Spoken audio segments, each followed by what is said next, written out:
¿Qué tal? ¿Cómo les va? El pensamiento de hoy tiene su origen en una oración que se reza en la liturgia católica y también oriental, o sea, latina y oriental, que no deja de ser un poco curiosa porque se utilizan tres preposiciones, una detrás de la otra, para señalar como tres aspectos de la relación que tiene el hombre con Dios. Se las leo y después las comentamos juntos. Parece interesante. En un momento de la Santa Misa, dice el sacerdote, exclama como una exclamación, se llama doxología, técnicamente, dice por él, con él y en él. Él aquí señala al Señor Jesús. Bien, ¿qué sentido tiene esta repetición, este uso de diferentes preposiciones, cuando se podría decir sencillamente, por ejemplo, con él, o por él, o en él? Aquí la liturgia distingue por, con y en. Entonces, quizás, siguiendo el método de Santo Tomás, antes de llegar a una conclusión de tipo teológica, quizá tenemos que volver al uso habitual de las palabras para entender su significado. Bien, entonces volvamos un poco para atrás, aterricemos un poco, como quien dice, y pensemos bien, ¿cuándo usamos en relación a una persona estas diferentes expresiones, ¿no? Es decir, vamos a reducirnos a las relaciones interpersonales, no a las cosas, ¿no? Sí, yo atravieso por un puente o corto el pan con un cuchillo y estoy enfermo en la cama. Bien, pero eso lo vamos a dejar de lado, porque nos interesa a nosotros las relaciones interpersonales, al menos en este audio. Entonces, por señala una como causalidad, ¿no? Es una relación más bien exterior.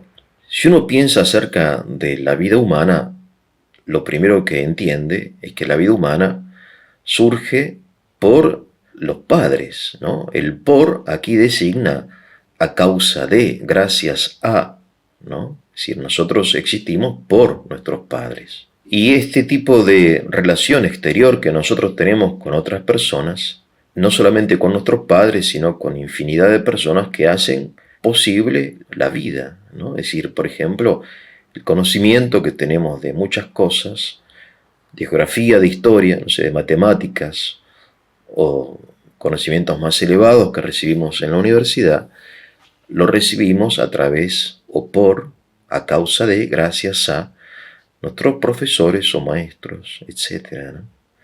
En fin, somos, en muchos sentidos, somos nosotros beneficiados de innumerables benefactores. Esto designa la preposición por. Qué importante. Ser consciente de esto, ¿no? De la importancia de la mediación de personas de carne y hueso con nombre y apellido en nuestra vida. El con, en cambio, va como más cerca a nuestro corazón, porque nosotros no salimos con el almacenero ni vamos a cenar con el médico. El con designa una relación de fraternidad, al menos de sociedad, ¿no? Es decir, yo abro una empresa con un socio, pero sobre todo la fraternidad, ¿no? Con amigos, con compañeros, con mis hermanos, ¿no? Si el por designa una relación de causalidad, de alguna manera yo soy el beneficiado, si digo bien, el con es más bien una igualdad, ¿no? Semejanza, amistad. Y fíjense ustedes que esto no es menos importante que el por, ¿no? Porque nuestra vida se desarrolla fundamentalmente en relación con nuestros semejantes, con nuestros hermanos, nuestros amigos, nuestra esposa, nuestro esposo, en fin, nuestros socios, nuestros vecinos. De modo que es un plano más horizontal, ¿no? El por, un poco para graficarlo, es más vertical. Yo recibo de arriba determinado beneficio. De arriba vale decir de alguien, no de arriba, necesariamente en el sentido jerárquico, ¿no? Sino del almacenero yo recibo el pan, por ejemplo.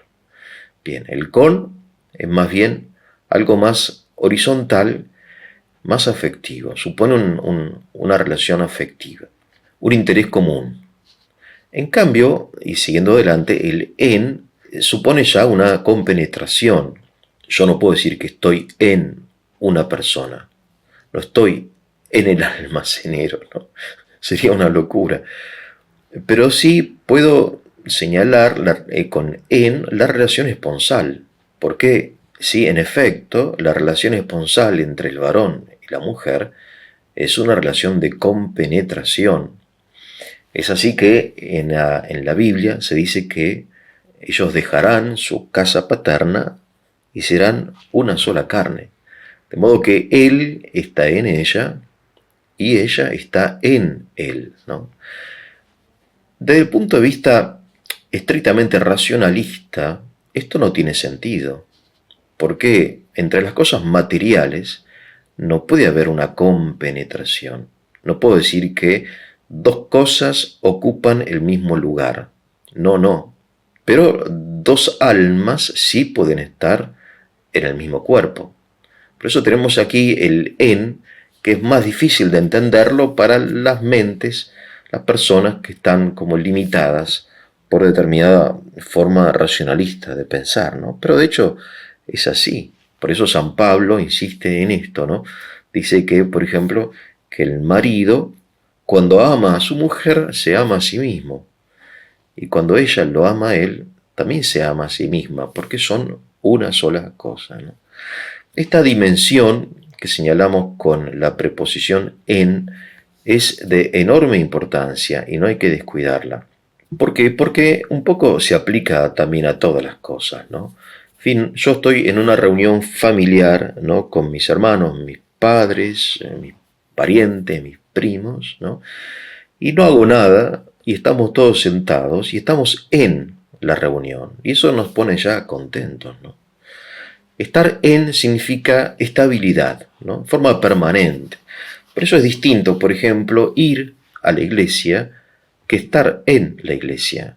Si uno puede simplemente estar en, desde que se levanta hasta que se acuesta, hay como una conciencia de fondo, ¿no? Un sentimiento permanente de ser miembro de la iglesia, de pertenecer, ¿no? Más allá de que uno no esté rezando ni vaya a la iglesia, está en, ¿no? Este estar en es muy importante en la vida humana porque necesitamos pertenecer, ¿no? Recuerden ustedes la pirámide de Maslow acerca de las necesidades del ser humano, ¿no? Y en la tercer grado, el tercer escalón de esta pirámide, que ustedes la podrán encontrar, es la necesidad de pertenencia. Pertenecer, estar en. Hannah Arendt, hablando del lenguaje, ¿no? Dice que el lenguaje, en nuestro caso la lengua española, no es un instrumento a través del cual yo me comunico, con el cual yo hablo, gracias al cual me hago entender y entiendo, sino es un lugar donde estamos como sumergidos en la lengua española. Es interesante estar en, ¿no? Creo que hay que usarlo más frecuentemente, porque vivimos en una realidad racionalista y atomizada, ¿no? Atomizada. Bien, esta reflexión es solamente introductoria, ¿no? Ustedes lo podrán hacer seguramente mucho mejor que yo, darnos cuenta de la diferencia existente en las relaciones interpersonales, que son muy distintas y cómo las señalamos con diversas preposiciones, ¿no? Que son parte del idioma muy importantes. Por, con y en. Bien. Ahora bien, este por, con y en son como diversas formas de mediación. La mediación es el género, el por, con y en son las especies. Es decir que nosotros, nuestra vida, nuestra existencia está constituida por diversas formas de mediación. ¿Qué significa mediación? La mediación, como ustedes se dan cuenta, es el medio. Que el medio puede ser ya sea causal o puede ser el compañero o puede ser la compenetración, ¿no? Es decir, el medio gracias a lo cual yo me constituyo y alcanzo mi plenitud, mi felicidad, ¿no? La mediación. Toda nuestra vida está formada por infinidad de diferentes mediaciones, conscientes o inconscientes. Ahora bien, podríamos preguntarnos, volviendo al plano teológico, ¿no? Para entender qué quiere decir esta oración, porque muchas veces nosotros decimos las oraciones en forma mecánica, sin reflexionar en ellas. Entonces, vamos a reflexionar un poco en esto de la mediación. Y la primera pregunta es ¿por qué hace falta una mediación entre Dios y el hombre? O mejor dicho, del hombre con Dios, ¿no? Porque es obvio que para las cosas humanas necesitamos mediación, fundamentalmente la mediación de nuestros padres. Nosotros somos hijos de alguien, siempre, ¿no? No somos seres arrojados en el mundo, como dicen los existencialistas, sino que somos seres nacidos de un padre y de una madre y depositados en una cuna. Esa es nuestra existencia. Bien, en el ámbito humano es obvio la necesidad absoluta de mediación. No somos ermitaños, no vivimos en una cueva, y aunque vivamos en una cueva, vamos a necesitar y hemos necesitado la mediación de nuestros padres. Bien. Ahora bien, en el plano divino, con las cosas de Dios, ¿hace falta mediación? Es una pregunta que se han hecho muchos. Muchos han respondido que no, que Dios se comunica directamente con el hombre sin necesidad de mediación. Esto lo vemos, por ejemplo, en el neoplatonismo, en toda forma de misticismo, ¿no? También en el deísmo, en la ilustración, lo vemos, ¿no? Que es un rechazo de la iglesia. Por ejemplo, Abraham Lincoln, que fue un gran presidente de los Estados Unidos, que hizo una cosa muy importante, ¿no? Que fue haberle devuelto la libertad política y civil a los afroamericanos. Él dijo una vez, porque él era cristiano, pero cristiano ilustrado, deísta, dice, mi religión, dice, es muy sencilla. Cuando yo hago el mal, me siento mal. Cuando hago el bien, me siento bien. Esa es mi religión, ¿no? De modo que no hay ninguna mediación de ninguna escritura, de ninguna jerarquía, ningunos sacramentos, ningún código de derecho canónico, ni rituales, ni teologías, ni nada. Cuando hago el mal, me siento mal. Cuando hago el bien, me siento bien. Esa es mi religión. Es muy hermoso, muy interesante, es muy sencillo, muy simple y muy auténtico, creo yo. Pero tenemos que reconocer que la simplicidad no está reñida con la complejidad. De hecho, si uno lee el Evangelio, va a encontrar afirmaciones de enorme simplicidad, extraordinaria simplicidad. Por ejemplo, Jesús en un lugar dice, toda la religión, él no dice religión, él dice, toda la ley y los profetas se resume en esto, dos puntos. Trata a los demás como quieres que te traten a ti. Ya está. O sea, sabéis eso, cumplilo y estarás salvado. No hace falta saber nada más. Trata a los demás como quieres que te traten a ti. Pero al mismo tiempo, si uno lee, por ejemplo, el Evangelio de San Juan, el discurso de despedida del Señor en la última cena, encuentra una enorme complejidad teológica. Muy complejo, muy difícil, oculto y misterioso, ¿no? Cuando Jesús habla de su relación con el Padre y cómo esa unidad existente entre él y el Padre, ¿no? Que después la teología lo va a llamar la Santísima Trinidad, es un modelo de unidad de los creyentes en la Iglesia, etc. Es muy complejo, muy difícil. Ahora nos acaba de decir Jesús que hace falta saber una sola cosa, a saber, no trates a los demás como no quieres que te traten a ti, y ahora nos viene con una cosa tan compleja que encontramos en el Evangelio de San Juan. Bueno, ¿por qué? En realidad, vuelvo a repetir, lo simple y lo complejo no están reñidos, ni deben estar reñidos. Por eso lo que dijo Abraham Lincoln puede ser, es verdadero en un sentido, pero eso no quiere decir que haya que negar la complejidad, que esa complejidad está como sostenida sobre un fondo simple, ¿no? El estar en. Es muy simple. Estoy en el amor, por ejemplo, ¿no? El en se utiliza mucho en la vida afectiva. En el amor, dice, o en mí, dice Jesús, en el amor, en la verdad, ¿no? Es como el lugar donde uno está, más allá de lo que uno haga o deje de hacer. Cerca de la mediación, podríamos decir, como argumentando, ¿no? Que si en todas las cosas necesitamos de mediación, cuanto más en las cosas referentes a lo más difícil de conocer y de hacer, que es lo divino. Bien, ahora la pregunta es, ¿pero cómo un hombre puede ser mediador de lo divino?